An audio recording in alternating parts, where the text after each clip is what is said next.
Acara ini kita mulakan. Awal salam pembuka bicara.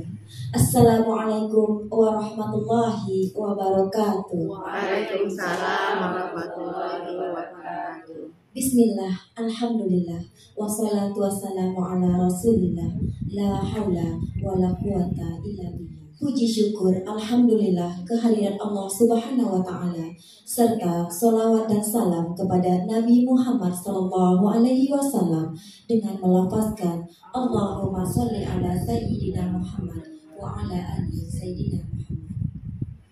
Yang terhormat, Kasih Kurikulum SMP Dinas Pendidikan dan Kebudayaan Kabupaten Karimun, Bapak Rahmat SPD.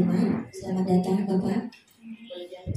Yang kami hormati, pengawas pembina SMP sekaligus narasumber pelatihan implementasi kurikulum merdeka, Bapak Hutin SPD. Selamat datang Bapak di SMP Negeri 2 Merak. Yang kami hormati, Ibu Suharni SPD FIS sebagai narasumber pelatihan implementasi kurikulum merdeka. Selamat datang Ibu.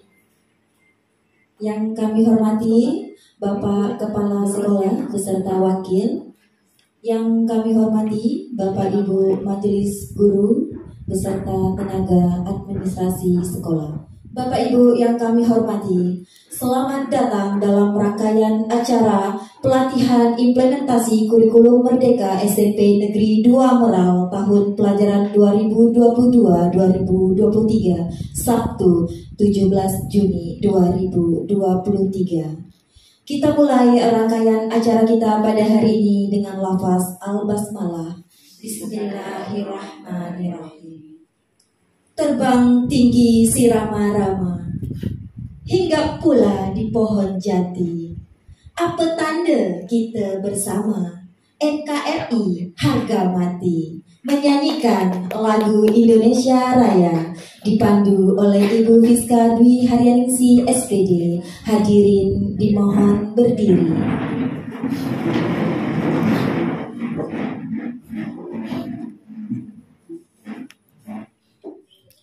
Hadirin dipersilakan duduk kembali. Pembacaan doa. Al-Fatihah. Berseri si bunga melati, harum semerbak sepanjang hari. Sudah kita panjatkan doa kepada Ilahi, semoga berkah dan hikmat acara ini. Amin Allahumma amin. Acara selanjutnya, sambutan Ketua Panitia Pelaksana kepada Ibu Wahatmasari SPD, disilakan. Assalamualaikum warahmatullahi wabarakatuh. Waalaikumsalam warahmatullahi wabarakatuh. Laporan kegiatan implementasi pelatihan implementasi kurikulum merdeka SMP Negeri 2 Merak. Latar belakang.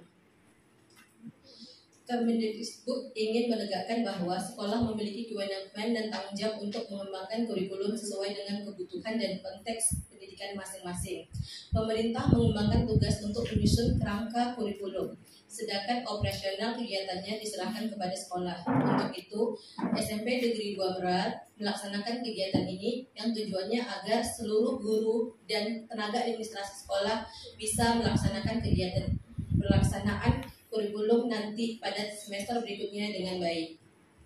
Demikian laporan ini saya sampaikan. Wabillahi taufiq wal hidayah. Wassalamualaikum warahmatullahi wabarakatuh. Terima kasih kami ucapkan kepada Ketua Panitia Pelaksana.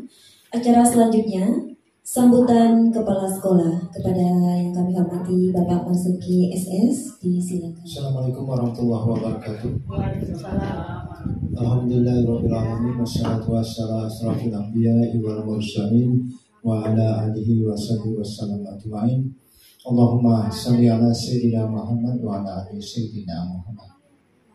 Yang dihormati pengawas pembina sekaligus narasumber pada hari ini,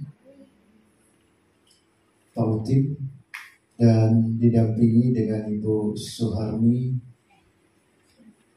Yang kami hormati, yang sama-sama kami hormati kurikulum Dinas Pendidikan Pak Haji Rahmat,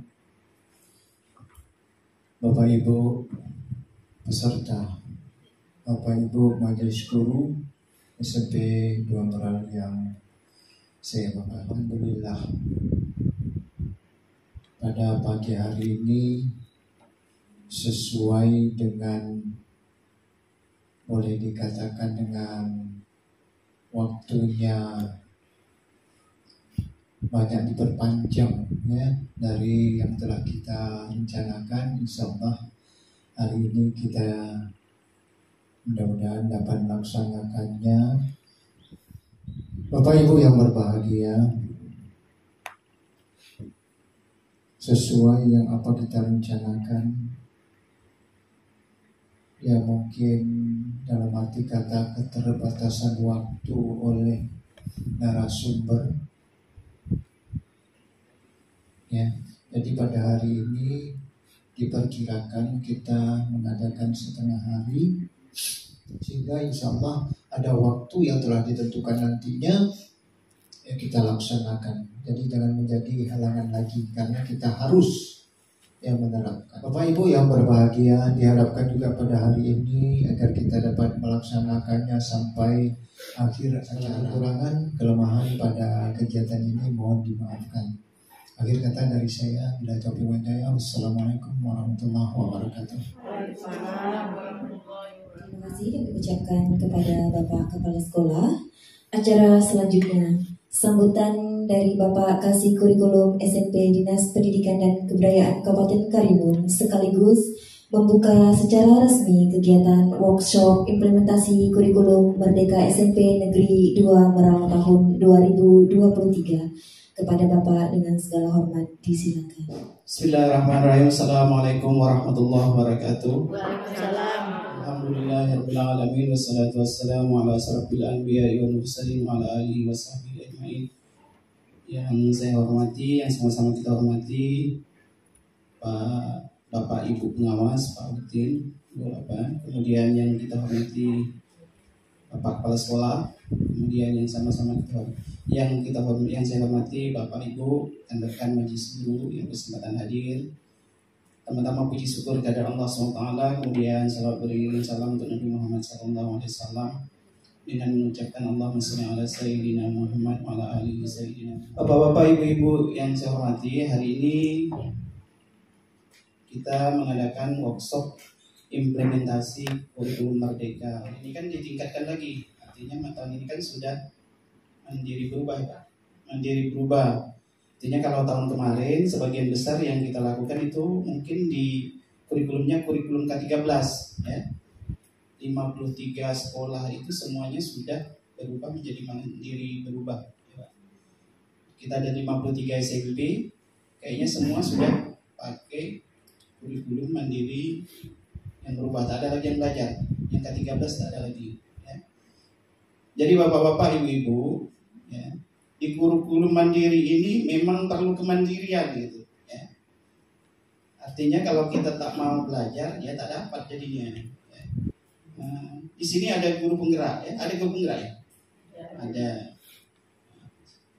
Saya berharap guru penggerak ini betul-betul menggerakkan kawan-kawan ya. Karena kawan-kawan guru penggerak ini mungkin sudah dikasih sedikit kelebihan lah melalui pelatihan-pelatihan yang sudah dilalui, ada sedikit ilmunya yang bisa dibagi-bagikan dengan kawan-kawan. Nanti di sini nih di workshop kurikulum ini mandiri ini kan ada nanti menganalisis konteks karakteristik satuan pendidikan, betul-betul diperhatikan itu karakteristik di SMP kita ini ya. Misal sebelah belakang dengan kubur, dengan apa, kemudian sosial masyarakatnya, keadaan masyarakat sekitarnya macam mana, ya. Kemudian keadaan karakteristik peserta didik yang masuk ke sini. Jadi yang kelas 7 nanti kan bisa didatangi. Saya lihat kan guru BK kan ada 2 orang di sini kan, ada 2 orang guru BK. Rasanya kalau masih dengan jumlah murid yang 300-an lebih kan, kalau guru BK kalau zaman dulu itu kan setara 24 jam itu kan 150 ya. 150 kan pas betul-betul digali ya, betul-betul digali. Misal inputnya yang masuk ke sekolah ini bagaimana gitu ya. Jadi memang harus ada peningkatan gitu. Artinya kan anak masuk ke sini, setelah masuk ke sini nanti di kelas 9 outputnya itu apa? Nilainya mungkin tinggi. Kemudian kita kan sekarang kalau di rapor pendidikan itu kan cuma ada 3 itu, literasi, numerasi, karakter. Dan 3 itu aja. Jadi output itu yang harus diapakan. Harus ada perubahan nanti anak yang nakal tadi mungkin setelah masuk ke sini jadi bagus gitu, jadi tambah baik gitu. Bapak-bapak ibu, maksud saya kegiatan-kegiatan itu yang perlu diapakan, perlu ditingkatkan. Kemudian bapak-bapak ibu-ibu, masing-masing anak punya kelebihan sendiri-sendiri gitu. Itu sebab itu saya bilang tadi, gali kelebihan anak itu. Mungkin kalau tak bisa di bidang apa, di bidang kurikulum yang pembelajaran mungkin lain bisa, seni bisa, olahraga bisa, banyak yang bisa. Kemudian tadi dalam penyusunan kurikulum apa nih? Pertama itu menganalisis konteks karakteristik satuan pendidikan sampai ke detail-detailnya. Kekuatan guru kita di mana, kelemahan guru kita di mana, kekuatan siswa kita di mana, kelemahan siswa kita di mana. Kemudian dah dapat itu, baru bapak-bapak, ibu-ibu rumuskan visi dan misi sekolah. Yang kemarin kan tentu dah ada visi-misi sekolah kemarin kan? Sesuai tak lagi? Kalau tak sesuai, yang perlu dirubah-rubah. Nah kayak gitu baru menentukan pengorganisasian pembelajaran. Disesuaikan dengan anak kita. Anak kita mampunya yang mana gitu. Sebab itu nanti dalam apa? Dalam kurikulum merdeka nih dan kurikulum mandiri, sistemnya sistem fase. Tak bisa dia di kelas 1, dia masih bisa ngulang di kelas 2. Materi itu dikasihkan lagi di kelas 8. Kemudian menyusun perencanaan pembelajaran. Nah, nanti pelajarilah dengan Bu Armi, Pak Uti, macam mana menyusun RPP yang bagus dengan Ibu Guru Penggerak, macam mana menyusun RPP apa semua macam perangkat pembelajaran yang sesuai, Kemudian merancang pendampingan, evaluasi dan pengembangan profesional. Ini harus dilihat dari rapor pendidikan.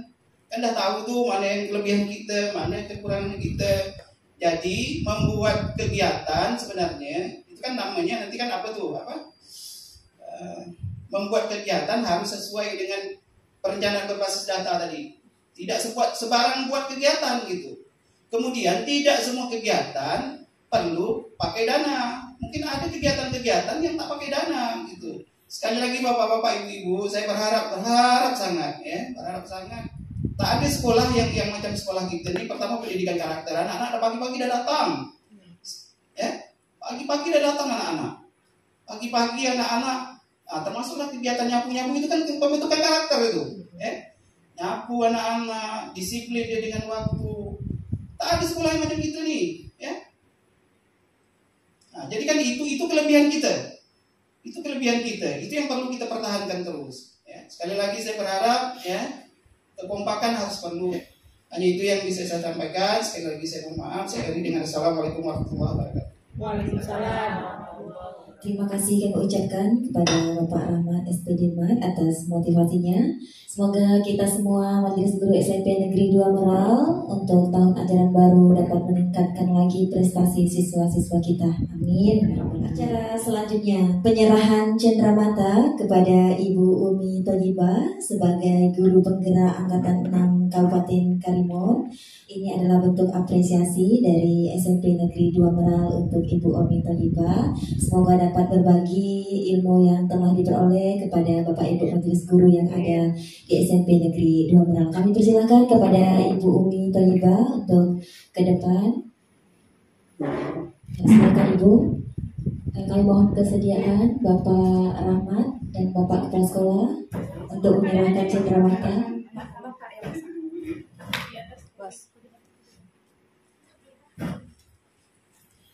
Kami mohon untuk dokumentasi.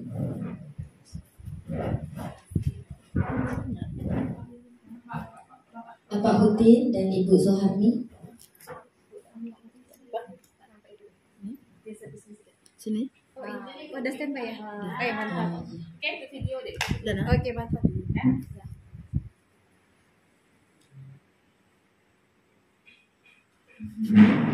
Ya, kita berikan tepukan dulu Bapak Ibu untuk Ibu Umi Thayyibah sebagai guru penggerak Angkatan 6 Kabupaten Karimun. Pak, seimbangkan. Semoga dengan diberikan apresiasi ini Bapak Ibu yang lain dapat dijadikan motivasi untuk kedepannya. Ke depan tulisannya.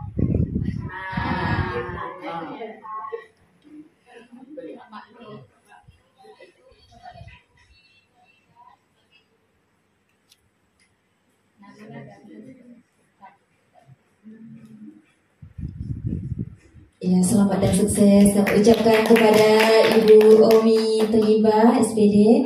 Selanjutnya Bapak Rahmat.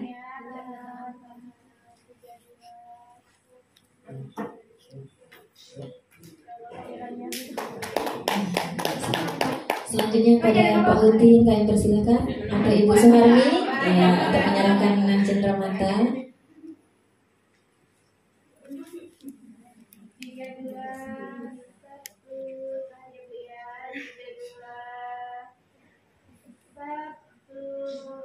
Ya, kami mohon kesediaan untuk foto bersama Pak Rahmat, Pak Hutin, Ibu Suharmi dan Bapak Kepala Sekolah untuk berfoto bersama dengan guru penggerak kita.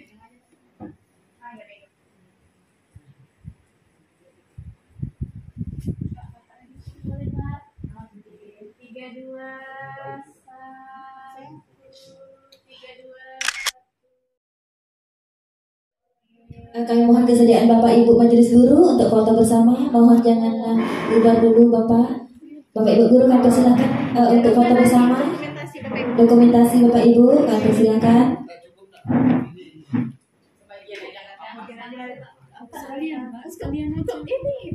Untuk dokumentasi Ibu-Ibu kami persilakan foto bersama.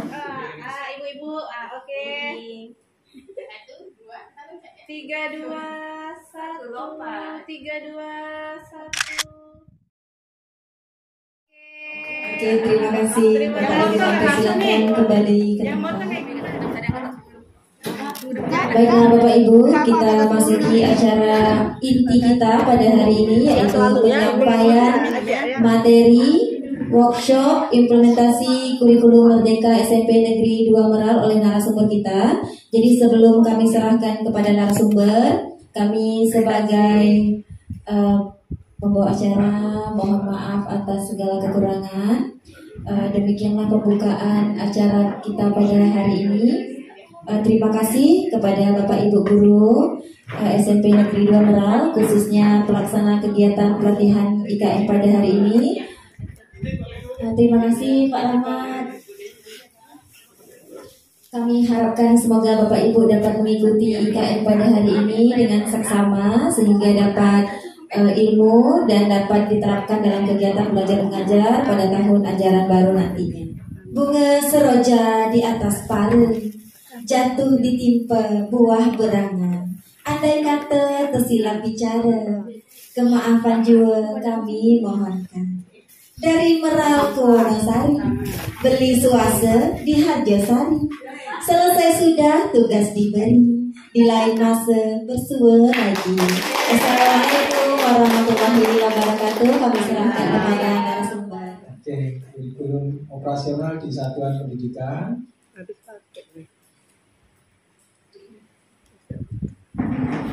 Jadi mohon maaf, saya ingin jelaskan aja.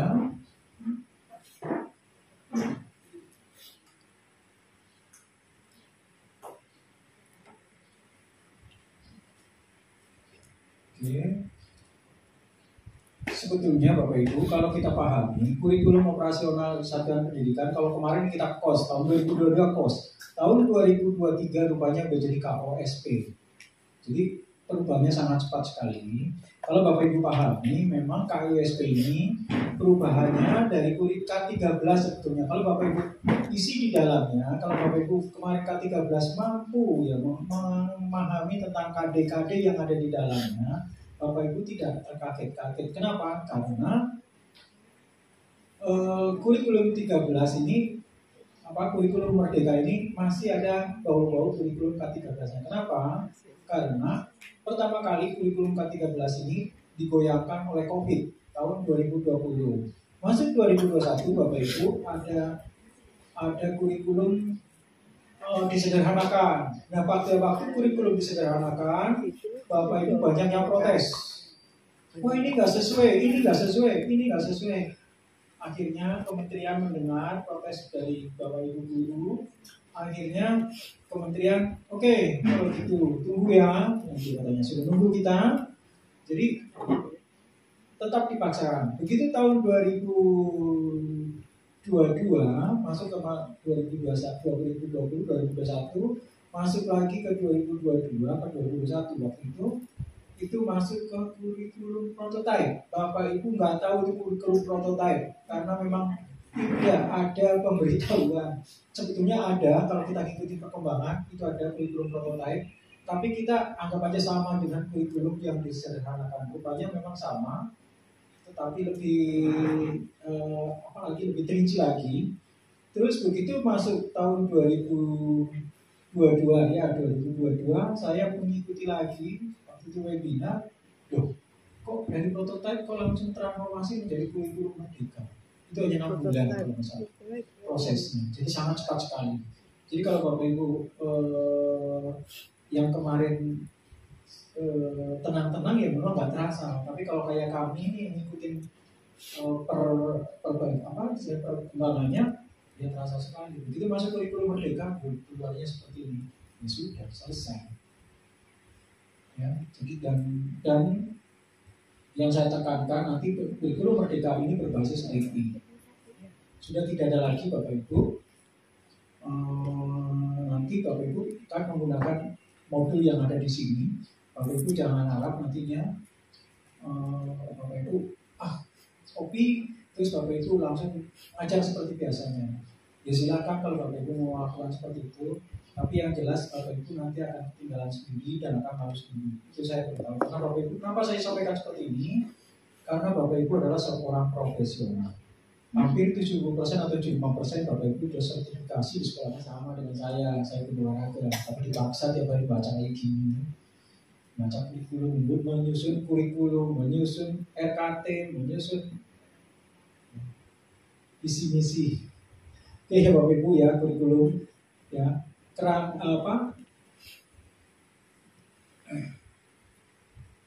Strukturnya hampir sama Bapak Ibu. Yang disampaikan oleh Pak Rahmat tadi ada 3. Nanti kita juga akan mengarah kepada 3 itu. Tapi yang untuk karakteristik nanti kita akan coba menyusunnya dan visi misi kita akan menyusunnya. Jadi nanti Bapak Ibu kita latihan di sini. Terus nanti Bapak Ibu ada waktunya asinkronus. Jadi Bapak Ibu menyusun sama-sama nanti diserahkan oleh kurikulum. Dari kurikulum nanti pada pertemuan sinkronusnya kapan lagi nanti kita akan bahas mengenai sinkronusnya, mengenai hasil yang telah Bapak Ibu susun menjadi KUSP sekolah Bapak Ibu, sosialisasikan dulu. Di sini komponennya terdiri dari karakter satuan pendidikan seperti yang disampaikan, ada pengorganisasian visi misi dan tujuan, terus masuk ke pengorganisasian pembelajaran, perencanaan pembelajaran.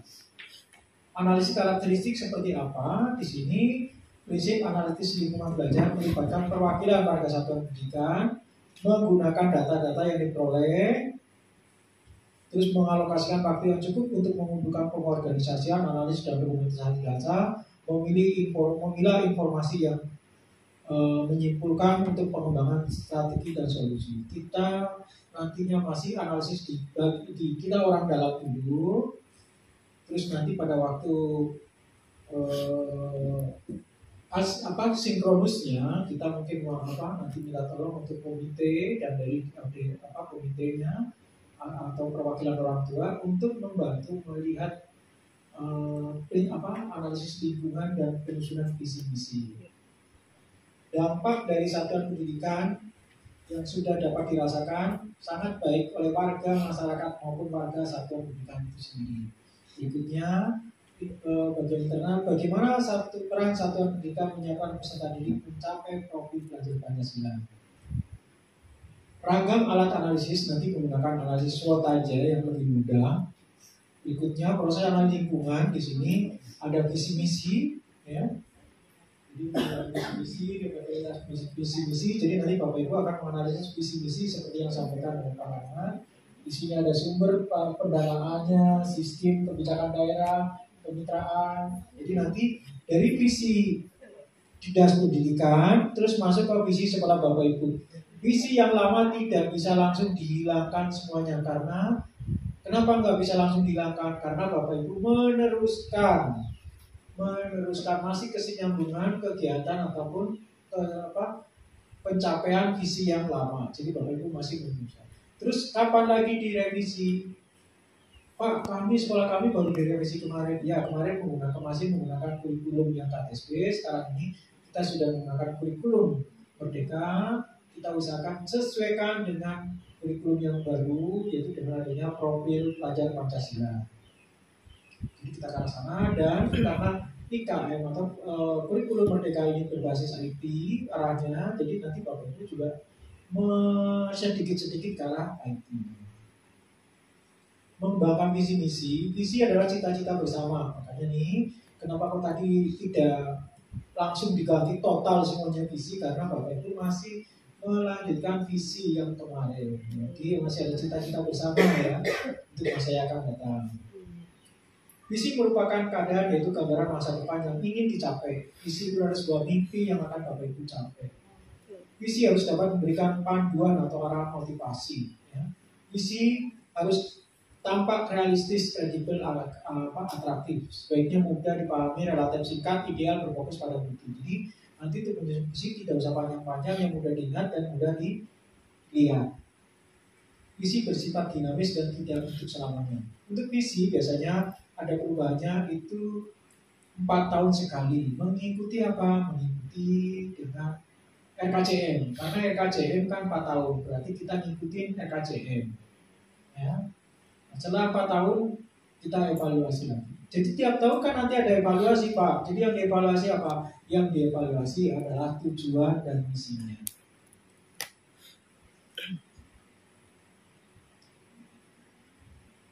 Dalam membuat visi, nanti Bapak Ibu akan melibatkan unsur dari orang tua sebetulnya. Tapi kita karena situasi dan kondisi kita masih dalam taraf belajar, jadinya baru pula. Mungkin kita yang ada dulu di sini di antara Bapak Ibu untuk mewakili yang dari luar dan lain-lain. Jadi sebetulnya untuk menyusun visi, Bapak Ibu harus ada pengurus OSIS-nya, perwakilan siswa, pengurus OSIS, perwakilan orang tua, ya, perwakilan dari masyarakat sekitar, dari guru-guru, dari TU-nya, jadi kepala sekolah, dari semuanya terlibat itu untuk penyusunan visi. Menerjemahkan visi. Misi adalah pernyataan bagaimana satuan pendidikan mencapai visi. Jadi apa yang akan dicapai dari visi itu dilakukannya pada misi. Jadi nanti dari visi nanti akan ada indikator untuk pencapaian visi. Jadi dari indikator itu akan menjadi misi Bapak Ibu, sekolah Bapak Ibu. Menjadi rujukan ya untuk program. Dari misi nanti akan menjadi rujukan untuk program Bapak Ibu. Makanya untuk RKAS, RKJM, RKT itu tetap tujuannya adalah untuk mencapai visi misi.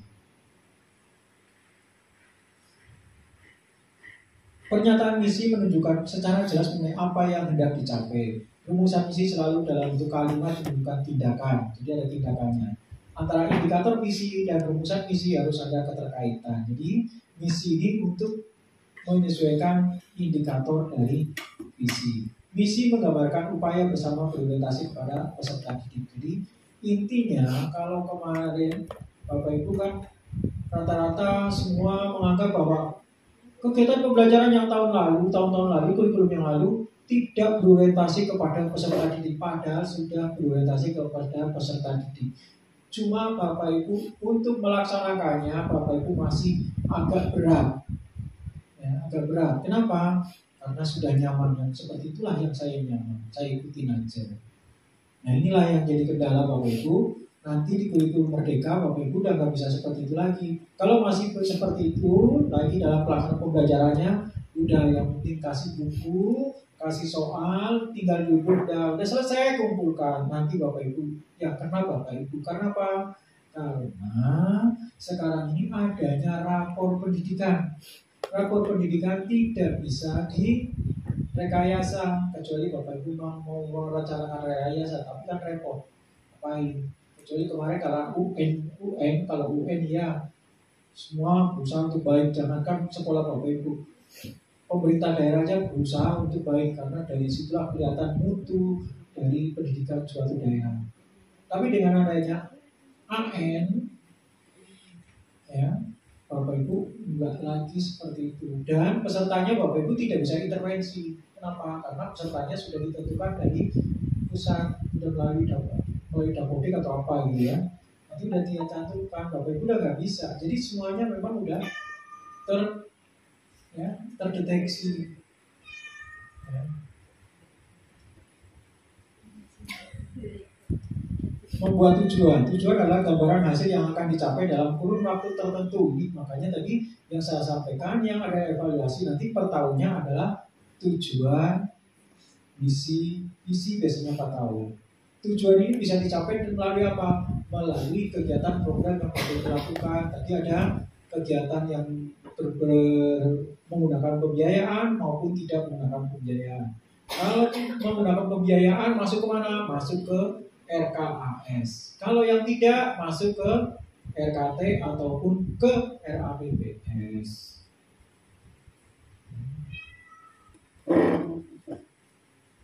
Di sini membuat tujuan harus smart, dengan sistem smart, spesifik, ya, measurable. Tujuan harus dapat diukur, dapat dimotivasi.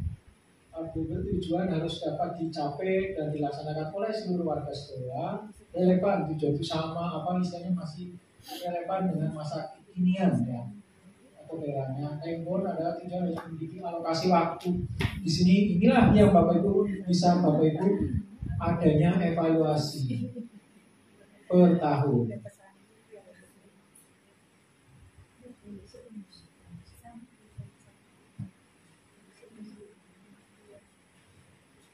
Terus strateginya seperti apa? Strateginya apa yang kira-kira menjadi tujuan pokok dan skala prioritas sekolah Bapak Ibu. Nanti Bapak Ibu akan diminta membuat unggulan dari sekolah Bapak Ibu, buat unggulan apa yang akan Bapak Ibu akan Bapak Ibu bukan di sekolah Bapak Ibu. Ya. Jadi nanti itulah menjadi skala prioritas yang itu berhubungan dengan visi, misi maupun tujuan sekolah Bapak Ibu.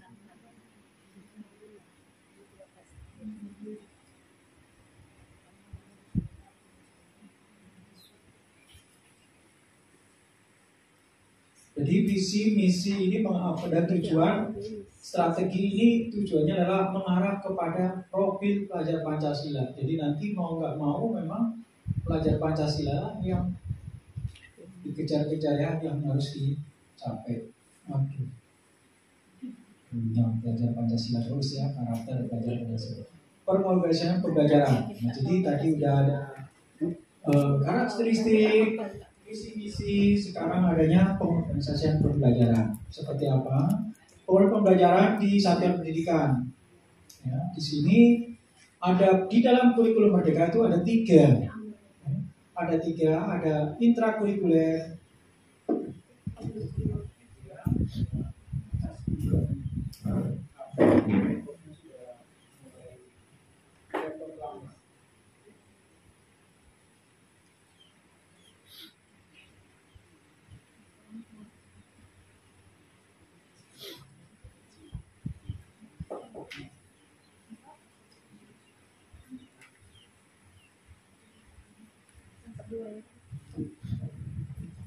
Intrakurikuler itu seperti pembelajaran yang biasa, mata pelajaran. Ada 10 mata pelajaran Bapak Ibu. Terus yang kokurikuler adalah proyek. Jadi nanti di dalam Bapak Ibu menetapkan jamnya, nanti Bapak Ibu yang tadinya 3 jam dikurang 1 jam menjadi 2 jam. Contoh PJOK yang tadinya 3 jam menjadi 2 jam. Nah, tinggal nanti yang proyeknya, proyek penguatan pelajar Pancasila ini pun tidak berhubungan ya, tidak ikut ke dalam mata pelajaran, ini berdiri sendiri Bapak Ibu. Jangan sampai nanti oh saya matematika, nanti akan bikin proyek matematika, fokus kami proyek olahraga. Tidak Bapak Ibu ya, nanti sama-sama ditetapkan ada dimensi, elemen, sub elemen, nanti aja lah, bisa dipikir. Pikir di situ. Saya belum mengarah ke sana. Yang jelas Bapak Ibu, ini dulu tiga dulu kita selesaikan. Kalau nanti bisa 4, kita mau rencananya 4, 1 nanti dengan pembelajaran dan asesmen. Mungkin pembelajarannya dulu, asesmennya belakangan. Kita lihat tergantung waktunya nanti. Terus kurikulernya bicara proyek. Nanti Bapak Ibu ada tim istilahnya koordinator pelaksana proyek. Yang kelas 7 nanti yang ngajar kelas 7 masuk ke dalam tim proyek semua. Dan ada nilainya, masuk di Dapodik Bapak Ibu ya. Terus untuk proyek untuk kelas 7, kelas 8, kelas 9 ini untuk SMP minimal 3 dalam setahunnya. Terus berapa persen? Bukan pakai persen ya, sekitar 20-25%, berarti 36 ya, 36 ya. Pokoknya nantinya di prosem minggu efektif itu minimal 36. Kurang dari 36 berarti tidak memenuhi standar untuk kurikulum. Diusahakan nanti minggu efektifnya itu 36. Setahun.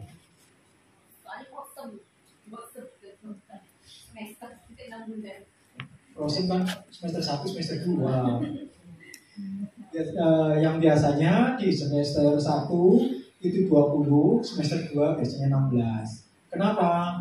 Karena di semester 2 itu ada hari raya Idul Fitri ya.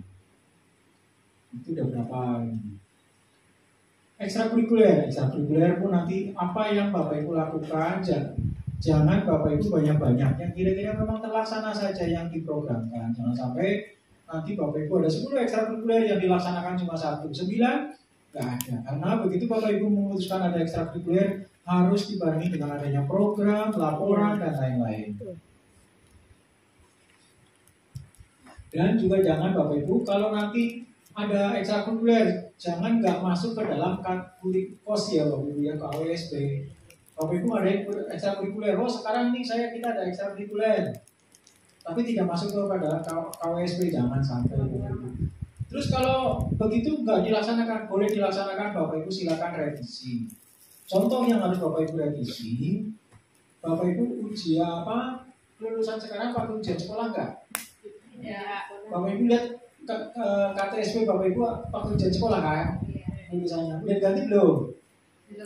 Nanti diganti, karena kalau nggak diganti Bapak Ibu ada yang iseng dibuka dasar kelulusan sekolah Bapak Ibu, loh kok ini kemarin diluluskan pakai ini, kenapa nih dasarnya ini, berarti ini nggak sesuai. Itu pun Bapak Ibu tapi nggak ada orang yang sampai situ kecuali saya, karena saya hobinya gitu mencari-cari mana yang masih depan. Nah, terus itu kenaikan kelas, kalau seandainya nanti Bapak Ibu kenaikan kelasnya rumusnya berbeda dengan yang di KTSP, silakan Bapak Ibu revisi. Jadi kurikulum ini dinamis Bapak Ibu. Setiap saat Bapak Ibu bisa diperbaiki. Kurikulum tidak harus sebetulnya tidak harus dijilid yang rapi, yang mati klok gitu. Bisa, jangan. Tapi saya belum sampai ke dinas. Dinas biasa menghendaki itu yang cantik, yang bagus. Di kurikulum pun udah jadi nggak pernah dibuka. Padahal kurikulum ini wajib Bapak Ibu buka. Karena Bapak Ibu melaksanakan segala sesuatunya dasarnya dari kurikulum. Itulah rohnya sekolah Bapak Ibu.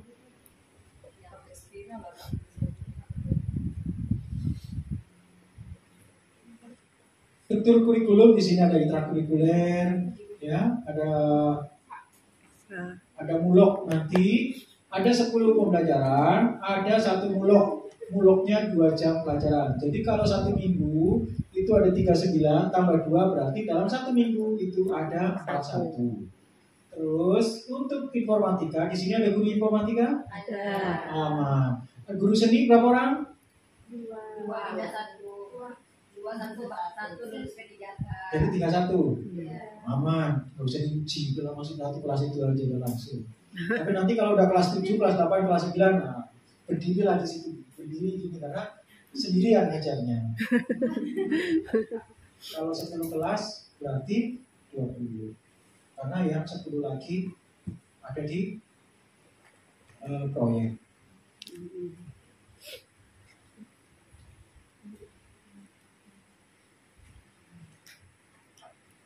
Satuan pendidikan boleh nanti menggunakan pembelajaran tematik, boleh yang menggunakan mata pelajaran, boleh menggunakan yang sistem seperti SKS ya. Hampir sama caranya, cuma beda-beda dikit-dikit aja lah istilahnya. Kita nggak usah masuk ke situ. Oke. Tujuan program intrakurikuler yaitu mengembangkan kompetensi pelajar sesuai dengan capaian pembelajaran. Metodenya menggunakan berbagai metode pembelajaran, ya, menggunakan berbagai instrumen, menggunakan asesmen, melibatkan guru dalam proses desain asesmen dan modernisasi hasil asesmen. Hasilnya bukti pencapaian CP. Jadi nanti Bapak Ibu sudah tidak menggunakan lagi KIKD silabus, tapi Bapak Ibu menggunakan CP. Dari CP nanti masuk ke TP, dari TP Bapak Ibu merumuskan ke ATP.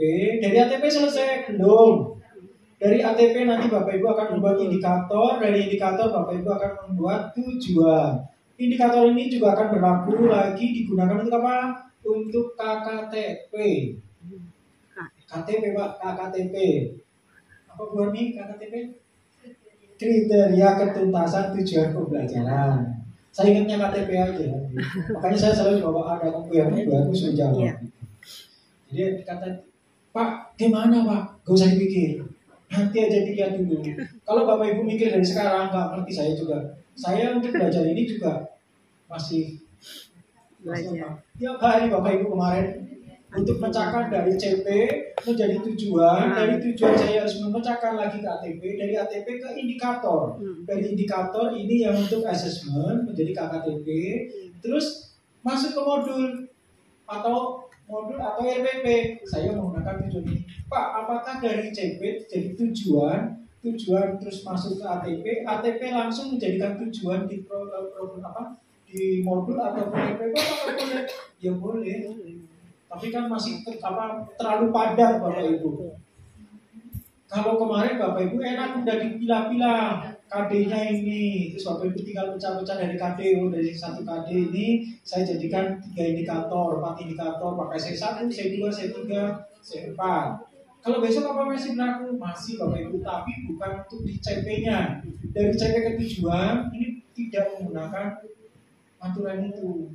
Nah, dari ATP masuk ke indikator atau ke tujuan pembelajaran harian, tujuan pembelajaran harian ya, ataupun untuk RPP itu menggunakan indikator. Menggunakan C, bisa menggunakan C, bisa menggunakan ada 3, ada sama nanti ya. Bahasa Inggris semua. Saya nggak hafal, tapi saya boleh paham. Memang sangat sulit ya. Nah ini Bapak Ibu yang tadi pendekatan mata pelajaran, pendekatan tematik ini untuk SD, pendekatan mata pelajaran per mapelnya, pendekatan tematik ini yang satu mata pelajaran satu pembelajaran terdiri dari beberapa mata pelajaran terintegrasi. Ya. Ini juga sama, pendekatan secara bergantian dalam blok waktu terpisah. Ini yang seperti SKS. Tapi ini jarang, yang banyak Bapak Ibu gunakan yang nomor 1 aja dulu. Perencanaan pembelajaran di sini, perencanaan pembelajaran, ruang lingkup satuan pendidikan, fungsi alur, tujuan pembelajaran, ruang lingkup kelas, ya, di sini. Terus dari capaian pembelajaran nanti akan menyusun alur tujuan pembelajaran yang telah sampaikan, baru pengembangan perangkat ajar. Nah di perangkat ajar inilah yang tadi saya sampaikan. Nanti Bapak Ibu akan menggunakan C ataupun akan menggunakan dari Sevik apa siapa itu nanti. Itu lebih rumit lagi Bapak Ibu. Saya pun masih dalam proses pembelajaran di situ. Istilahnya pemahaman. Kalau di pemahaman itu ada di C2, tapi kalau di Sevik ini dia pemahaman udah keseluruhan, udah tingkat yang paling tinggi hidupnya. Terus yang satu lagi pakai Majano. Aku pakai Majano, kok tahu pasti? Ya waktu dulu kuliah saya udah saya dengar. prinsip asesmen di sini prinsip pembelajaran dan jadi pembelajaran dirancang mempertimbangkan tahap perkembangan. Jadi sesuai dengan perkembangan nanti Bapak Ibu sebelum mengajar Bapak Ibu akan melakukan tes awal. Setelah tes awal Bapak Ibu dipetakan.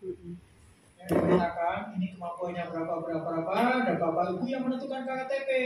Pak, apakah sama semua KKTP-nya? Tidak, berdasarkan kondisi karakteristik siswa. Makanya tadi disampaikan Pak Rahmat, kemungkinan arah bukunya anak nanti tidak naik kelas. Tidak ada yang tinggal kelas, berarti Pak kalau anak bikin segala macam bagaimana? Tidak bisa juga Bapak Ibu, di belakang juga nggak bisa. Kenapa? Karena wajib belajar 12 tahun, 6 tahun, 12 tahun ya sekarang. 12. 9 tahun. 9 sampai SMP. 12 sekarang. 12 sampai SMA. 9 ya? 12 ya? Ya udah 12. Kenapa? Kalau Bapak Ibu mengeluarkan siswa, ada yang degil Bapak Ibu yang kalah berdebat karena dia cuma satu hukumnya, wajib belajar, selesai. Bapak Ibu pakai dalih apa? Enggak ada. Orang yang udah ke kasus di kantor polisi aja dibalikan suruh belajar. Nah itulah gambarannya. Kalau ada yang kamu datang sekolah kan gimana? Pakai surat pernyataan dia mengundurkan diri supaya Bapak Ibu aman. Tanya masih melanjutkan?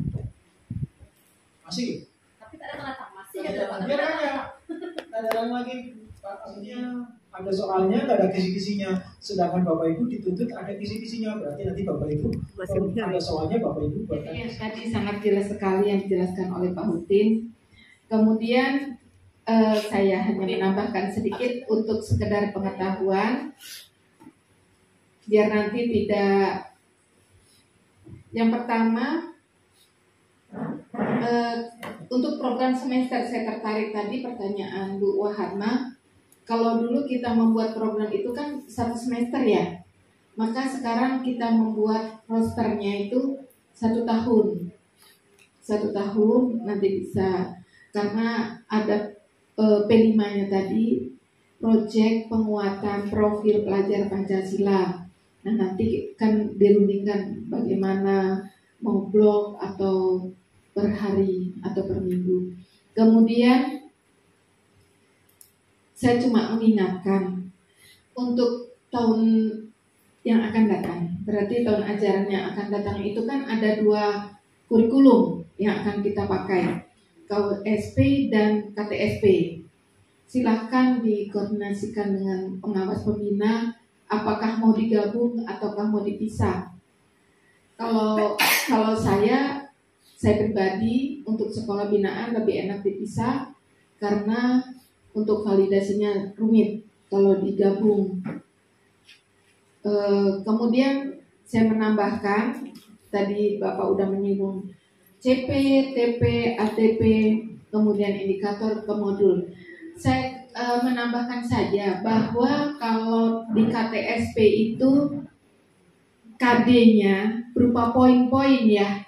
Jadi pengetahuan, keterampilan kita udah terkelompokkan gitu, udah berkelompok. Tetapi kalau di KUSP ini atau maaf di kurikulum Merdeka ini untuk CP-nya itu berbentuk paragraf. Dia berbentuk paragraf. Nah disinilah kerja kita nanti untuk yang paragraf itu, yang berapa paragraf itu diurutkan selama 3 tahun, untuk 3 tahun. Ya, jadi seperti itu. Juga tidak mentah-mentah kita pakai itu di CP kesatuan, karena KKO-nya di situ cuma 1. Tetapi disinilah tadi adanya indikator yang akan dipakai dalam pembelajaran. Itu yang membedakan. Jadi nanti jangan terkejut ketika melihat CP-nya, mana CP-nya? Kok tulisan semua? Memang iya. Seperti kami IPA itu bisa sampai 1,5 lembar untuk CP-nya, materi. Ya, jadi mungkin untuk mata pelajaran yang lain berbeda. Tetapi saya cuma sedikit kayak olahraga ini sedikit, materi saya sedikit, ingat elemennya banyak, penilaian harus dicapai itu banyak. IPA banyak materinya, 1,5 lembar untuk 3 tahun itu, tetapi elemennya cuma 2, pemahaman IPA dan keterampilan proses. Sama juga dengan matematika, dengan seni budaya, sedikit materinya, elemennya banyak. Oke, itu nanti lebih lanjut. Saya akan memberikan kepada Bu Reka atau Bu Wahatma ya LK-nya. Saya akan kirim LK-nya. Kalau sebagai ustaz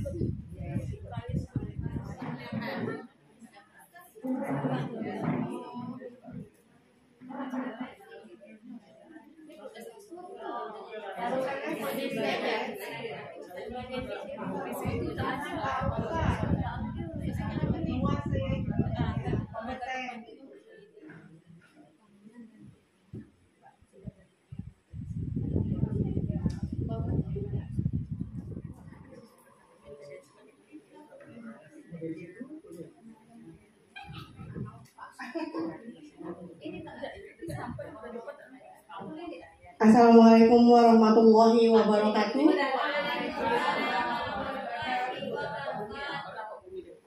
Kelompok kami akan menyampaikan hasil diskusi kami mengenai analisis lingkungan sekolah. 1. Sumber daya alam, sosial, dan budaya.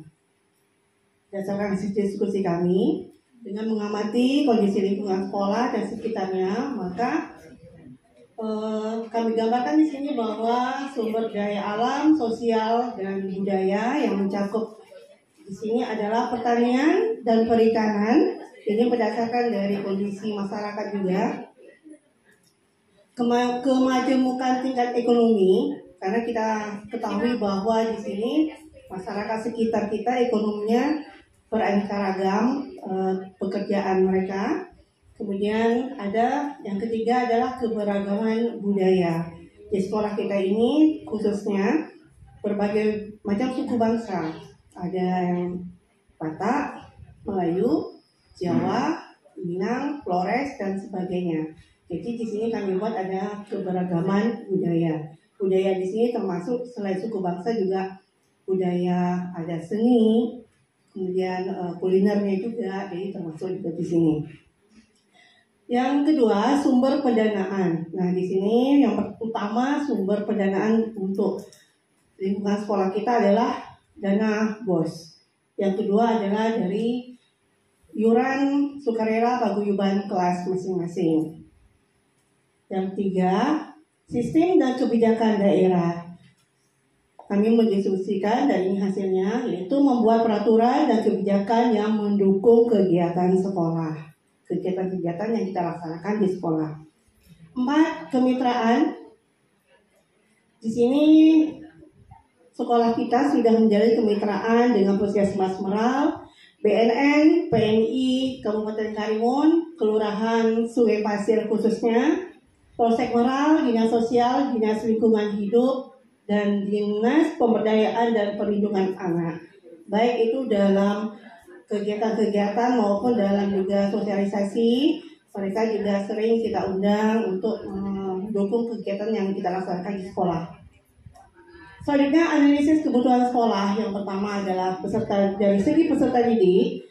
Peserta didik di sini terdiri dari atas latar belakang agama, suku, dan ekonomi sosial yang berbeda. Kemudian poin kedua, guru dan tenaga kependidikan. Semua guru sudah S1, alhamdulillah.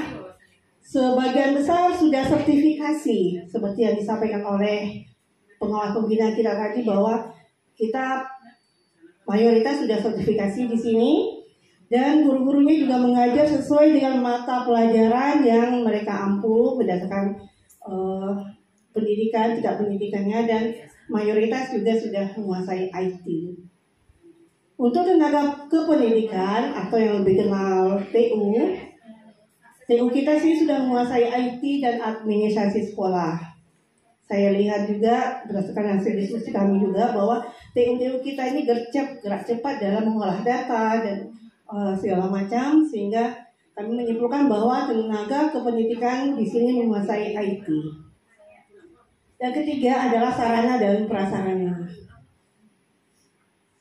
Pada umumnya, kebutuhan sarana dan prasarana di sekolah ini sudah terpenuhi, tetapi masih ada beberapa yang belum terpenuhi, seperti peralatan yang ada di dalam laboratorium TIK, misalnya komputer dan sebagainya. Kemudian jaringan internet. Nah, ini jaringan internet ini memang merupakan kebutuhan yang sangat mendasar untuk kondisi saat ini. Itu belum menjangkau ke seluruh sudut di sekolah ini.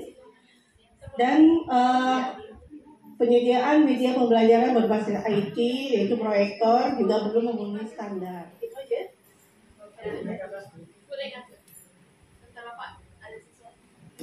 Oh ya, silakan.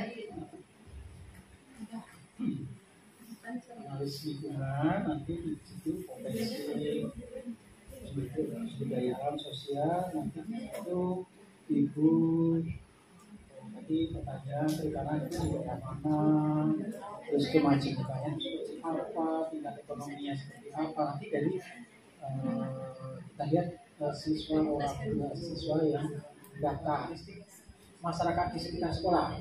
Nah, pada dulu masih tempat itu kan tambah satu lagi karakteristik masyarakat di sekitar sekolah, budaya, agama apa saja yang ada di sini, suku, terus kemampuan ekonomi masyarakat ya. Iya. Terus lagi dalam sederhana, sistem pendidikan daerah buat terus ke kasar masih di atas, kasar masih di atas, satu dulu kasarnya budaya daerah bersifat apa pula ya ini. Terus apa yang menonjol budayanya di sini? Apa namanya? Keseniannya dan lain-lain. Terus royong dari udah pembiasaan literasi di lingkungan sekitar kita, di sekolah kita. Terus prestasi sekolah kita itu seperti apa? Nah, itu nanti dulu SMP Negeri 2 Meral berapa jumlahnya, terus yang perempuan berapa ini, terus diuraikan berapa. Terus siswanya berapa jumlahnya, siswa yang masuk ya, jumlah siswanya, terus latar belakangnya seperti apa, berapa persen mempunyai capaian sekian dan lain-lain. Iya, nanti kan ada tes awal tuh. Iya. Terus orang tua mayoritas pendidikannya. Berikutnya kemitraan tadi sudah, oke, kalau kemitraan sudah, oke. Sudah. Sarana luas ini. Terus letak apa yang tadi yang kondisi sekolah tuh, perbatasan dengan apa, sini apa, berapa kalau sarana berapa luasnya, berapa gedungnya, berapa ininya, semua turunnya sarana situ. Iya betul. Ada deskripsi kan, jadi deskripsi semuanya. Iya. Oke. Terima kasih atas masukannya. Kami akan perbaiki. Assalamualaikum warahmatullahi wabarakatuh.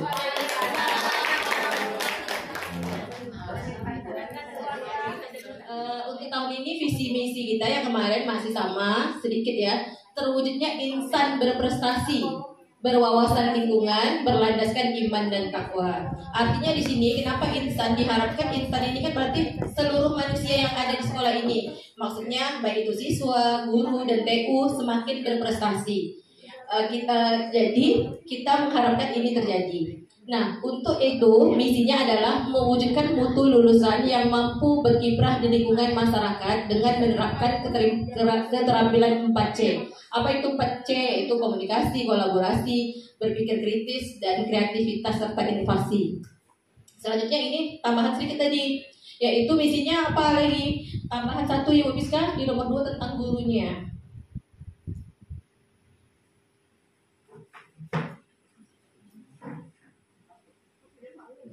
tambah kata di ke bawah, tambah aja ke bawah berdua untuk guru.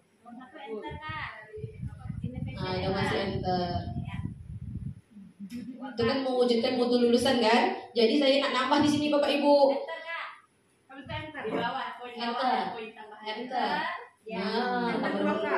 Jadi kita tambah ya Bapak Ibu. Kalau itu kan siswanya, gurunya belum. Jadi apa kira-kira kata-kata untuk gurunya Bapak Ibu? Visinya, mendorong tenaga kependidikan, mendorong dan memfasilitasi tenaga pendidik untuk mengembangkan potensinya. Ya kan? Mengembangkan potensinya. Melaksanakan perkembangan kurikulum yang mengacu pada 8 standar pendidikan. Yang ketujuh, mewujudkan lingkungan sekolah yang bersih, asri, sehat, dan nyaman, serta menumbuhkan pembelajaran dan pengembangan diri yang berintegrasi dengan pendidikan hidup. Yang kedelapan, mewujudkan karakter warga sekolah yang memiliki nilai-nilai seni budaya, berpakaian rapi, jujur, disiplin, peduli, percaya diri. Yang kesembilan, melaksanakan pembiasaan sholat duha, sholat zuhur berjamaah, one day one ayat, imtak, dan peringatan-peringatan hari besar keagamaan. Yang berikutnya, Tujuan adalah mengikuti kompetensi yang diadakan di lingkungan sekolah, kabupaten, dan provinsi. Yang kedua, melaksanakan kerjasama dengan sekolah-sekolah lain. Yang ketiga, berperan aktif dalam kegiatan keagamaan, sosial, dan lingkungan sekolah. Yang kelima, mengintegrasi materi lingkungan hidup dalam setiap mata pelajaran. Yang kelima, menciptakan warga sekolah yang peduli dan berbudaya lingkungan. Yang keenam, terciptanya sekolah yang aman, nyaman, bersih, rindang, dan asri. Lalu dari sini kan terwujudnya insan berprestasi. Mana kata-kata yang untuk dicapai intinya di sini? Ya, di dalam ini kan ada kata-kata yang memang kata-kata kuncinya mana aja?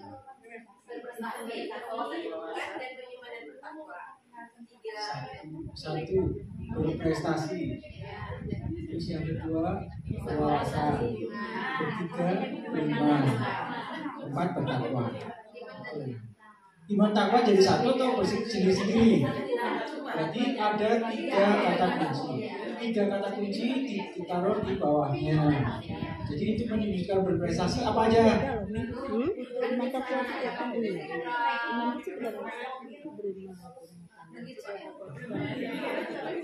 Baru ya, yang melanjutkan baru itu nanti itu ditulis dulu berprestasi.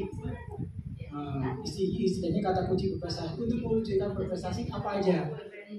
Kegiatan yang bisa menciptakan berprestasi, untuk mewujudkan siswa yang berprestasi apa saja? Itu ya. Bu Armi, silakan.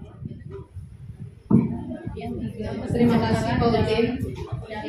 Tadi sudah ketemu 3 kata kunci, yaitu berprestasi, kemudian wawasan lingkungan, dan iman dan takwa. Yang pertama, coba sama-sama kita lihat. Mungkin kalau kita lihat sepintas, oke, boleh juga, Bu, seperti boleh-boleh, nggak salah. Tetapi mungkin lebih spesifik lagi. Sekarang siapa yang berprestasi? Berarti apa yang harus kita lakukan? Yang siswanya Bu, mendesain kurikulum yang berlaku sesuai dengan Kemdikbud. Terus yang kedua, memberikan pembelajaran. Kita melihat di dalam prosesnya dulu ya Pak. Kita di prosesnya dulu. Kalau di sini kan sudah lulusannya gitu kan. Prosesnya apa yang kita lakukan untuk mencapai yang kompetensi pertama tadi? Melaksanakan pembelajaran yang sekarang sudah bukan Paikam Gumrot lagi kayaknya. Saya lupa nih. Tapi udah bukan itu lagi, ada tambahannya lagi. Jadi si Paikam tuh udah nggak Paikam lagi, tapi dia masih kepake gitu. Jadi di sini kalau menurut saya itu berprestasi. Prosesnya bagaimana? Gurunya bagaimana? Kemudian yang kedua, mendorong, memfasilitasi pendidik. Di sini apa yang dikerjakan? Mendorong dan memfasilitasi pendidik. Apa yang kita kerjakan? Contohnya ini melaksanakan workshop untuk menambah pengembangan yang guru-guru tadi kan. Jadi dengan ini guru bisa mengajar ke kelas, itu kan termasuk meningkatkan kemampuan dari gurunya tadi, Bu. Di lebih spesifik lagi, kalau mendorong dan memfasilitasi, bisa saja mendorong dan memfasilitasi, kasih dia mobil. Belum sempurna, tolong dilanjutkan lagi. Meningkatkan mutu pendidik. Jadi untuk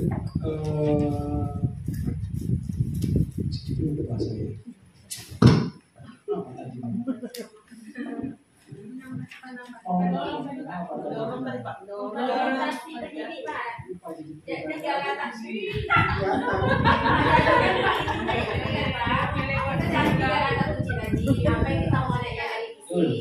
Yang pertama berprestasi. Berprestasi di sini di mana? Apa yang berprestasi di atas Begini, Bu, sekolah?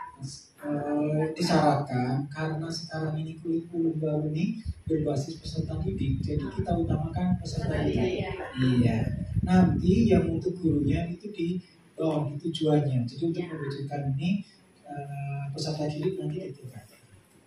Jadi kalau gitu misalnya yang konsisten mau. Jadi kita gunakan 3 kata kunci tadi, nanti baru bagaimana sih mewujudkan untuk ketiga itu aja nanti silakan di ya. Terus tujuannya di sini tadi atas kan ada 9, nanti bawahnya apa? Jadi misinya kan ada 9, tujuannya pun lebih dari 9. Tujuannya ini perlu dijabarkan jangka panjang, jangka menengah, jangka pendek. Lalu sebenarnya tujuannya per ini karena tujuan kan jangka pendek. Tadi kan disampaikan bahwa tujuan itu adalah jangka pendek penyampaiannya. Jadi nanti pada waktu dievaluasi per tahun, kemungkinan besar tujuan-tujuan ini yang diganti. Contohnya ini tujuan yang belum tercapai, tahun ini belum tercapai, sudah tercapai, dikurangi ataupun diganti tujuan yang lain. Begitu ya. Misalnya Pak ya, paling lagi Pak, itu kan tadi ada beriman dan bertakwa. Berarti misalnya contohnya punya coba ya. Itu nih melaksanakan kebiasaan sholat duha, itu sudah termasuk ke misinya tak Pak? Kalau biasa kan Itu sudah masuk ke misi. Berarti itu Sudah. Sebenarnya secara garis besar ini udah bagus, sudah mendukung ke visi.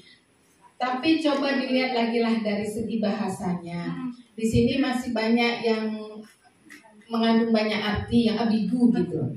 Sementara untuk penyusunan ini bahasanya harus lugas, yang bisa artinya simple tapi bisa difahami dan pada tujuannya. Di sini sudah masuk, artinya kalau misi itu kan kita berupa tindakan. Ini sudah ada, cuman ada yang masih mendorong dan memfasilitasi pendidik. Mungkin ibu yang tahu. Ketika orang membaca tidak tahu, jadi masih menafsirkan yang rancu gitu, yang multitafsir gitu kan. Nah itu aja sih. Kalau mungkin ada penambahan, monggo. Jadi nanti ibu kan ini udah tahu ini untuk apa, untuk memenuhi tujuan apa, untuk memenuhi kata kunci yang mana. Nanti kata kuncinya dulu, contohnya tadi yang berprestasi. Untuk mencapai berprestasi apa aja sih? 1, 2, 3. Gitu.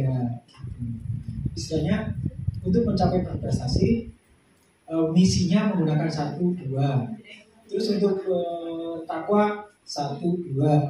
Nanti ibu yang menguraikan. Jadi kalau seperti dulu saya tadi kan bingung kiranya nih. Jadi kita perlu menguraikan maksudnya untuk mencapai berprestasi 1. Nggak usah, istilahnya depannya atasnya berprestasi. Contohnya tadi 1 kan berprestasi. Terus 1, 2, 3 apa aja ininya, misinya. Ya, atasnya di atas itu sendiri. Berprestasi 1, 2, 3. Nah itu misinya. Bawah lagi. Ya. Wawasan lingkungan. Nah wawasan lingkungan 1, 2, 3. Terus nanti bawahnya. Demikian juga nanti tujuan juga seperti itu. Jadi misi itu sesuai dengan apa yang mau dituju.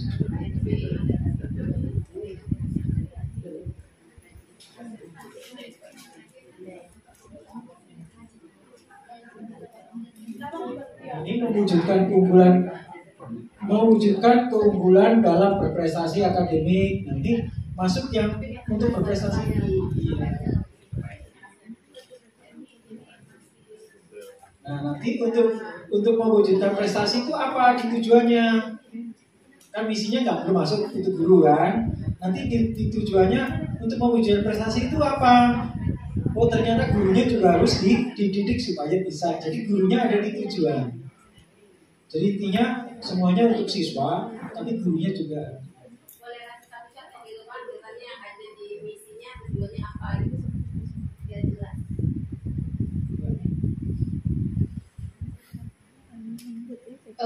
Kita balik lagi ke PowerPoint yang tadi pagi Pak Udin paparkan.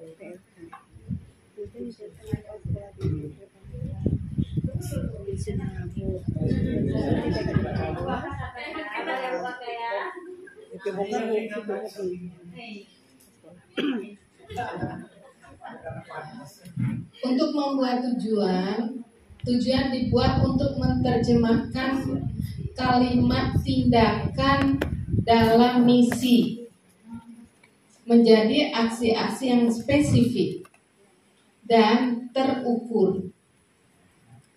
Ingat ya, spesifik dan terukur. Artinya bisa, kalau terukur itu apa indikator? Paham atau terukur? Iya, bisa mencapai. Siswa bisa mencapai memenangkan Iya, itu maksudnya.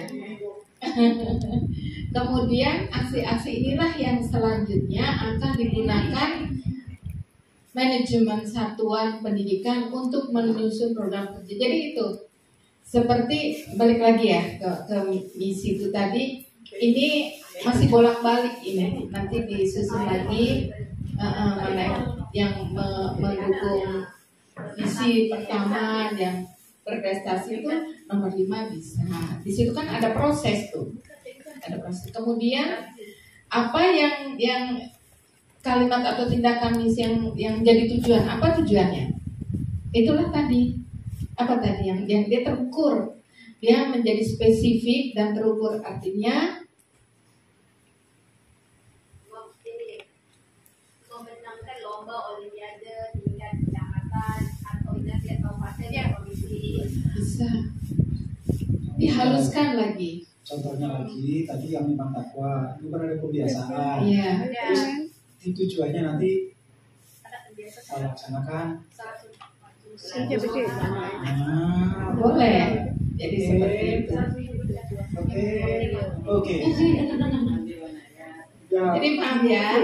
Memang kadang-kadang ini kalau untuk visi misi memang inilah makanya setiap tahun walaupun visi kita tidak diubah, tapi setiap tahun harus melakukan evaluasi. Lama-lama kita akan terbiasa dengan kalimat visi, misi, dan tujuan. Seperti itu. Laksanakan. Nah, bagaimana menurut Pak Hutin ini kalau sekarang kita kan pelatihan nih. Kemudian dokumennya sekalian untuk visi misi Pak. Nah, jadi boleh, jadi bisa langsung bikin dokumennya. Nanti saya kasih draftnya, langsung ibu masuk, langsung jadi KSP-nya. Oke, ini kan masih berupa apa istilahnya kalimat-kalimat baku. Nanti deskripsinya saya kirim draftnya, tinggal ibu sempurnakan lagi dari draft. Apakah harus sesuai draft? Tidak. Istilahnya itulah salah satu contoh. Nanti saya kirim. Kemudian saya sebelum lupa tadi udah ingat sudah bincang dengan Pak Putri tapi lupa lagi. Sebelum saya lupa ini untuk nanti di deskripsi karakteristik satuan pendidikan ini kita ceritakan posisi sekolah kita ini berada di mana. Yang seperti tadi Pak Rahmat kasih tahu bahwa sekolah kita ini berbatasan langsung dengan kuburan Cina, ya kan? Dengan masyarakatnya yang dominan. Nah, lanjut ke data tadi, kemudian berada di wilayah mana? Itu sekarang kalau ke ASP disebutkan atau diuraikan. Dalam arti ketika orang membaca KUSP itu, kita tahu oh sekolah ini berada di sini. Tetapi kalau di belakang memang realnya ada kuburan Cina, tetapi lingkungan yang bagusnya juga kita keluarkan. Seperti tadi kekhasan apa di sini, yang lingkungan sini, masyarakatnya kalau gotong royong bersama-sama itu kan masyarakatnya mendukung kegiatan sekolah. Jadi biar ya itu kan contohnya gitu kan, yang tahu kan ibu bapak, makanya tadi disebarkan LK itu untuk mengidentifikasi. Saya rasa cukup sekian dari saya kembalikan lagi ke Pak Fikri. Kita lanjut prinsip perkembangan. Dari sini pembelajaran dirancang ya tahap perkembangan. Jadi tadi kita sudah sampaikan, nanti siswa masuk, sebetulnya Bapak Ibu kurikulum Merdeka itu menunggu siswa masuk. Setelah masuk baru bisa tercipta. Karena apa? Karena kita lihat ciri-ciri khasnya, ciri orang tuanya. Nanti Bapak Ibu menyebarkan angket, orang tuanya kerja apa dan lain-lain. Apakah Bapak Ibu sudah punya data? Belum kan? Nah iya, makanya belum disusun. Yang bisa disusun tadi karakter lingkungan dan lain-lain sama guru. Yang siswa belum, karena siswanya belum datang. Itu begitu Bapak Ibu ya. Makanya kita nggak bisa sekaligus langsung selesai tidak.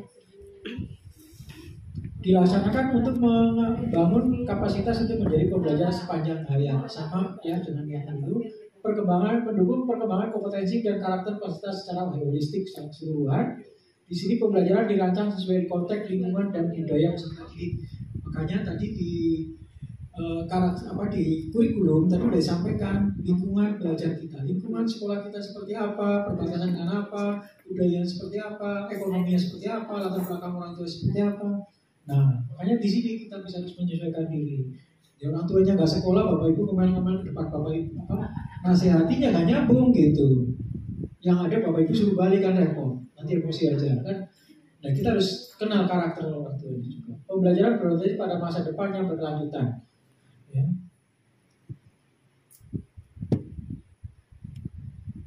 Hal yang membuat pembelajaran mengikuti buku ini yang sudah nggak boleh, harus ditinggalkan hal berikut. Bapak Ibu, masih banyak sekolah yang kurikulum Merdeka. Oh, bukunya belum ada, kami belum berani. Loh, Bapak Ibu nyusun ATP berdasarkan apa? Kami berdasarkan buku. Loh. Jadi kalau bukunya nggak ada, dan kalau bukunya beda-beda yang dibeli gimana? Kelas 7 Airlangga, terus kelas 8-nya Yudhistira. Nyambung nggak? Enggak. Nah ini Bapak Ibu, ini yang perlu ditinggalkan. Makanya Bapak Ibu, tadi saya ingatkan bahwa kurikulum Merdeka ini berbasis IT. Kenapa? Sumber belajar Bapak Ibu, silakan banyak-banyak. Saya pun udah punya gambaran. Bapak Ibu bisa download film aja, saya mau download lagu aja. Bahasa Inggris saya datang langsung nyetel lagu, bawa mix sendiri, bawa infokus sendiri, bawa ini sendiri, lengkap dengerin musik. Pak Bustami emosi. Kenapa? Pak Bustami lari-lari, enak aja tuh bahasa Inggris nyanyi-nyanyi. Nah, Pak Bustami besoknya bawa juga di aerobik, rusak lagi sekolah. Nah, jadi sudah ke sana. Kenapa kok tadi saya bilang baru Bapak Ibu harus profesional, memprofesionalkan diri, karena memang yang dihadapi seperti ini. Dan modul yang Bapak Ibu gunakan nanti isinya lagu. Pengen tahu lagu apa Bapak Ibu? Judulnya lagu ling ling. Ya, itu dah lagunya orang Cina, lagu ling. Rupanya link HTTP nanti di situ. Ya kan? Isinya bla bla bla bla bla, silakan linknya ini untuk materi. Bla bla bla bla YouTube. Nah, kalau Bapak Ibu nggak punya sarananya pakai apa? Minta sekolah Papa sekolah di demo pun nggak keluar. Proyektor, 10 proyektor minta, nggak akan keluar. Kenapa? Judicial nggak boleh dibatasi. Oke ya, kita lanjut. Pak Utin ngomel aja tidak. Untuk apa ngomel? Interaksi dengan peserta didik hanya memberikan yang tadi saya takutkan, kasih buku, duduk. Nggak selesai diomelin siswa. Nggak selesai juga pakai mic di sana setiap pagi. Saya ingatkan lagi Bapak Ibu. kalau Bapak Ibu marah, jangan pakai mic ya. Kenapa? Tinggal dipanggil. Kenapa nggak pakai mic? Kalau ada yang iseng Bapak Ibu, ini siapa? Saya. Kalau yang pernah bermasalah dengan masyarakat baru tahu ya. Dari Parit tuh. Ya, bukan, karena saya juga dari sana bermasalah sama. Oh iya, bermasalah enggak kan? Enggak, karena baru setahun deh. 5 tahun. Saya bermasalah, tapi saya punya senjata. Memang ditunggu kalau bermasalah. Kenapa? Jiwanya terancam supaya bisa pindah langsung. Apa yang ngurus pindah?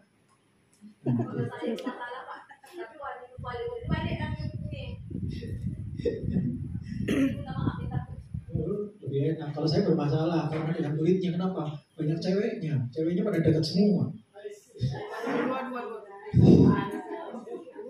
Lah, dulu murid dengan saya sama. Murid dengan saya sama besarnya. Ngajar SMA 1. Saya untung saya nggak di rumah, disamperin ke rumah saya, ditungguin, didatengin gitu. Terjadi, itulah cerita nostalgia. Ya.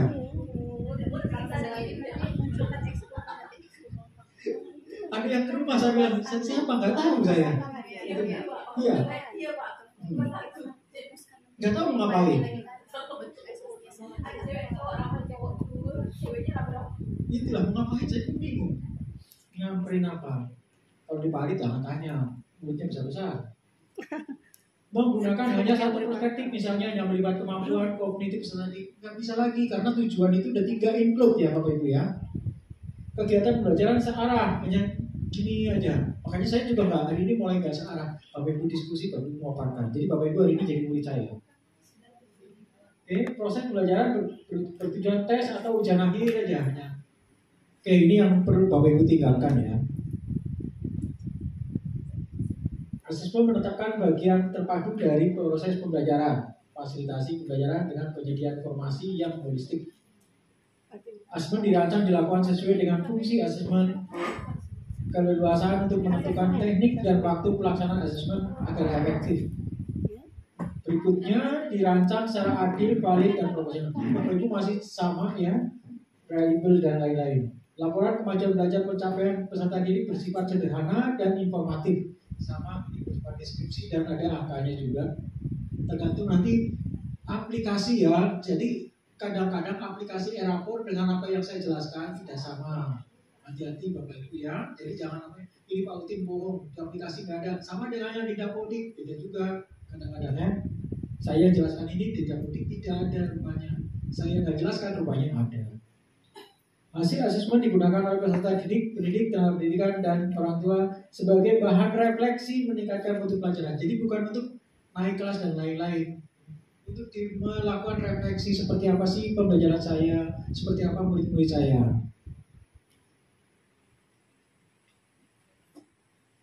Asesmen dilakukan secara terpisah pembelajaran, dan lagi. Tidak menggunakan instrumen penilaian, menggunakan instrumen asesmen, namun tidak sejalan dengan ini juga sudah tinggal. Berfokus pada asesmen sumatif aja. Kegiatan pembelajaran searah, udah ditinggalkan aja lah ya.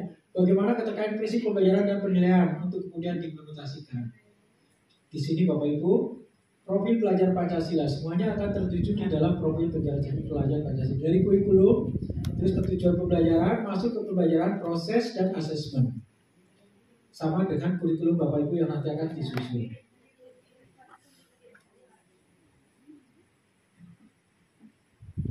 Perencanaan dan pelaksanaan pembelajaran, memahami capaian pembelajaran. Nanti Bapak Ibu harus memahami capaian pembelajaran, menganalisis capaian pembelajaran, terus merencanakan pembelajaran dan penilaian, melaksanakan pembelajaran dan penilaian.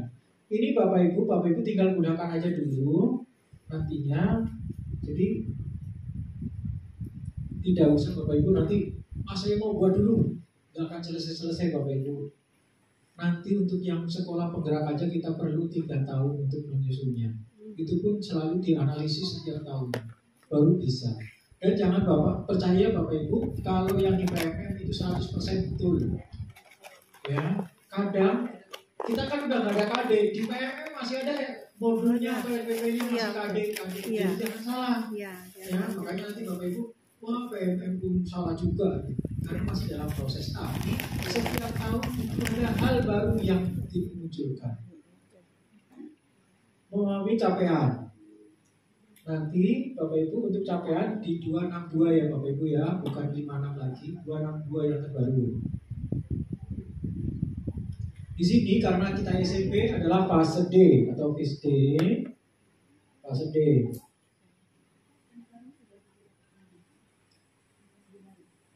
Kita lewat aja di sini. Komponen capaian pembelajaran ada rasional mata pelajaran, tujuan mata pelajaran, karakteristik mata pelajaran, capaian dalam setiap phase secara keseluruhan, capaian dalam setiap FSM. Ini nanti Bapak Ibu, jangan Bapak Ibu baca ya, dibaca ya. Kalau nanti Bapak Ibu contoh yang saya ingat pada waktu itu untuk UKG yang seperti ini keluar semua. Masih ingat kalau saya hafal, ya. Nah ini masih keluar.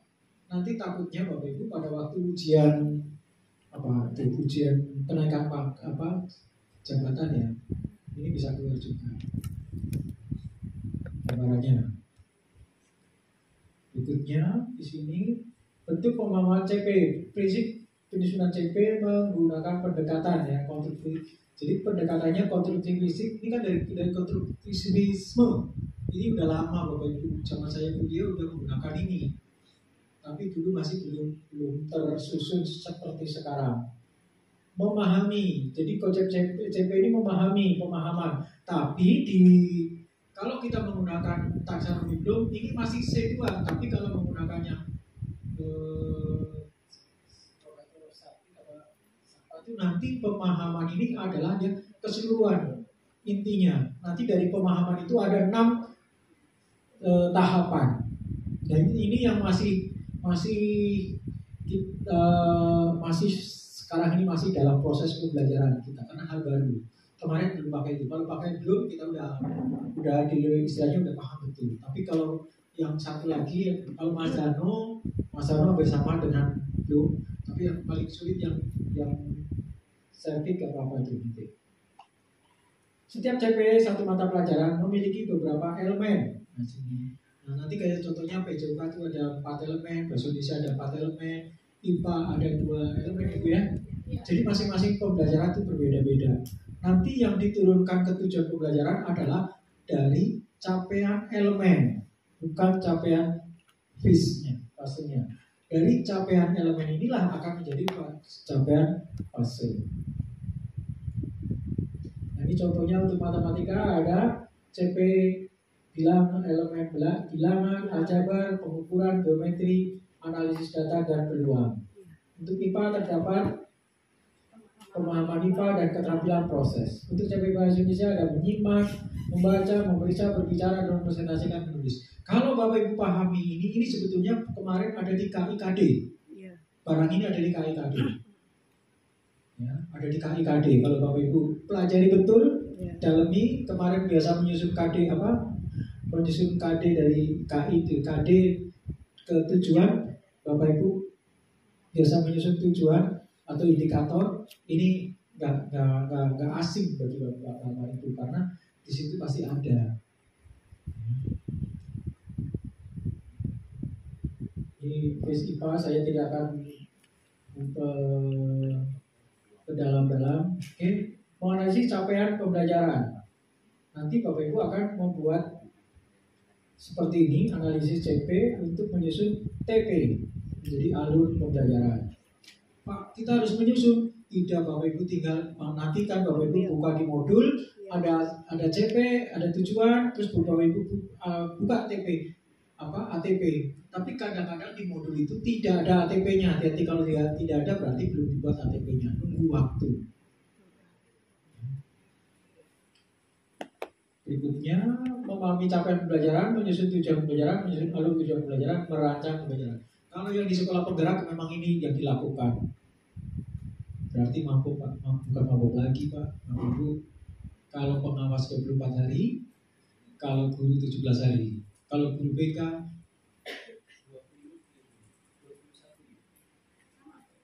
Ya, guru BK 24 hari, mabuk. Ya. Ini yang dibuat kita. Jadi jangan salah Bapak Ibu, pengawas hanya ini enggak, kami juga membuat ini. Kalau nggak mau buat ini kami nggak paham. Ya. Jadi memang pelajarnya belajar langsung melakukan.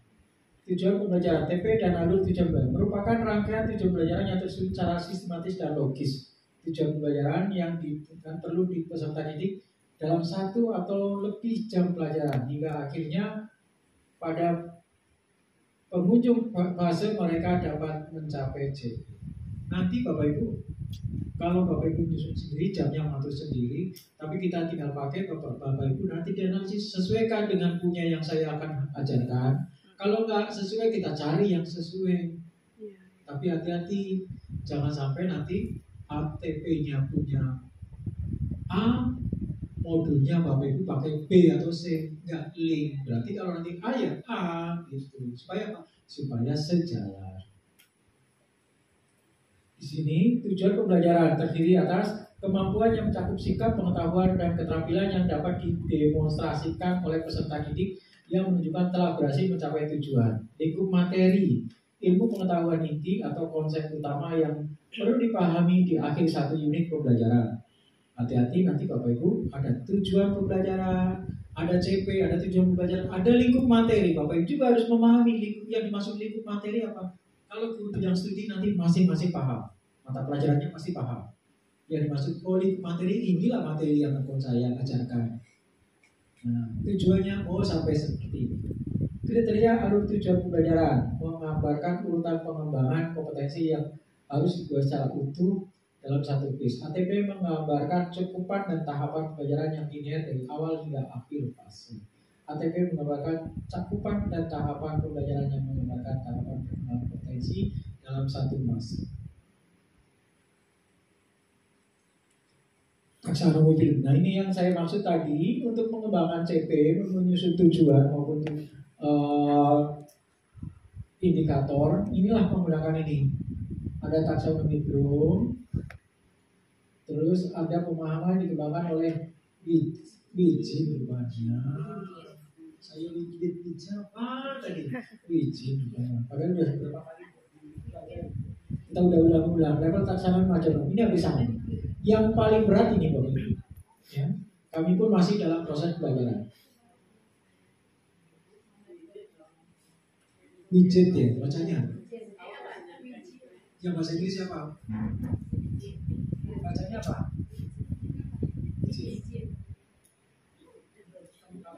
Mari kita widget ya.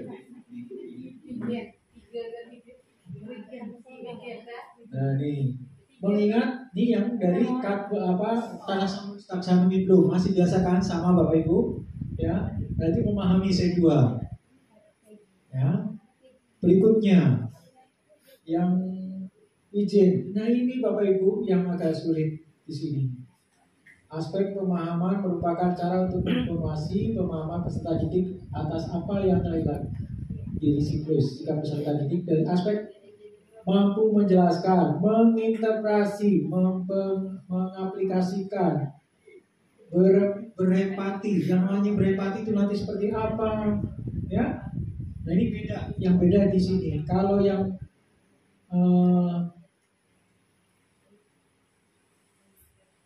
Majano hampir sama. Ini yang dari Wiji tadi, yang ada 6 pemahaman.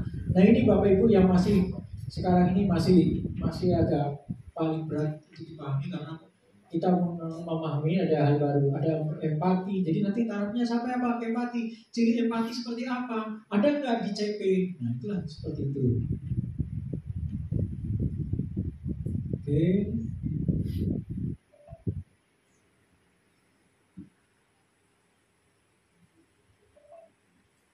Untuk fase D ada interpretasi, aplikasi, persepsi sampai empati.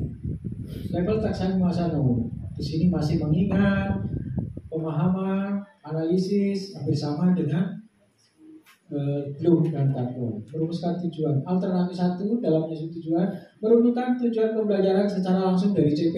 Boleh dibuat tujuan langsung dari CP. Alternatif 2, merumuskan TP dengan menganalisis kompetensi dan lingkup materi. Jadi berdasarkan lingkup materi. Alternatif 3 merumuskan TP lintas elemen CP. Yang rata-rata diambil, rata-rata ada yang merumuskan tujuan pembelajaran secara langsung dari CP. Jadi nanti pada waktu Bapak Ibu menganalisis modul, hati-hati ada dua yang sering nongol, ada dua. Satu, tujuan itu langsung turunan dari CP. Yang kedua, nanti menganalisis kompetensi berdasarkan lingkup materi, berdasarkan urutan materi. Ini yang banyak terjadi nanti seperti itu. Di sini menganalisis capaian pembelajaran pada AGP peserta ini contohnya di SD, terus merupakan tujuan pelajarannya menyajikan nilai tepat dan urutan pada bilangan cacat. Jadi dari kata kerja, kata kunci yang ada di ini dicapai nanti menjadi rumus kata kunci di tujuan. Sama dengan tadi kata kunci yang ada di isi. Beda lagi ya ya. Di sini contohnya mulai kompetensi dan lingkup materi pada CP. Ini berdasarkan materi. Urutannya berdasarkan materi tujuannya. Tadi berdasarkan langsung dari CP, ini berdasarkan dari materi yang akan diajarkan. Materi prasyarat ya kan, biasanya urutannya. Merumuskan TP lintas elemen. Lingkup materi, ini contoh tiganya. Strateginya, perhatikan kompetensi serta materi yang hendak dicapai pada CP. Rumuskan tujuan pembelajaran dengan mempertimbangkan kompetensi dan lingkup materi. Pastikan kompetensi utama dan termuat dalam CP. Pertimbangan beban jam pelajaran. Susun tujuan pembelajaran secara linear dari awal P hingga akhir P dalam menyusun alur. Perhatikan sesuai tujuan pembelajaran terhadap kompleksitas dan peserta didik.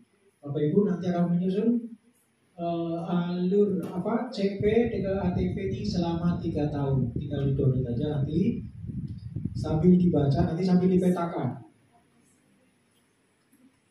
Ini bagaimana cara menyusun alur tujuan. Nanti Bapak Ibu, nah ini kalau nanti Bapak Ibu menyusun sendiri, tapi kita nanti tinggal menggunakan, jadi Bapak Ibu tinggal memilah aja. Sama. Ini berdasarkan tujuan pembelajaran berdasarkan alurnya. Ya. Oke, Bapak Ibu, kita sampai sini dulu. Bapak Ibu silakan buka PMN. Kita akan menganalisis. Jadi masing-masing mata pelajaran, masing-masing guru mata pelajaran bergabung menjadi satu. Yang bahasa Indonesia kumpul dengan bahasa Indonesia, yang IPA dengan IPA, yang matematika dengan IPA. Kalau yang sendiri macam Pak Bustami sendirian di belakang.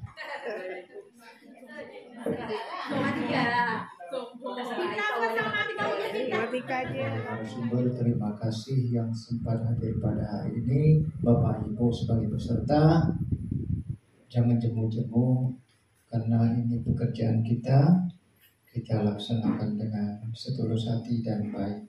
Alhamdulillah, mudah-mudahan.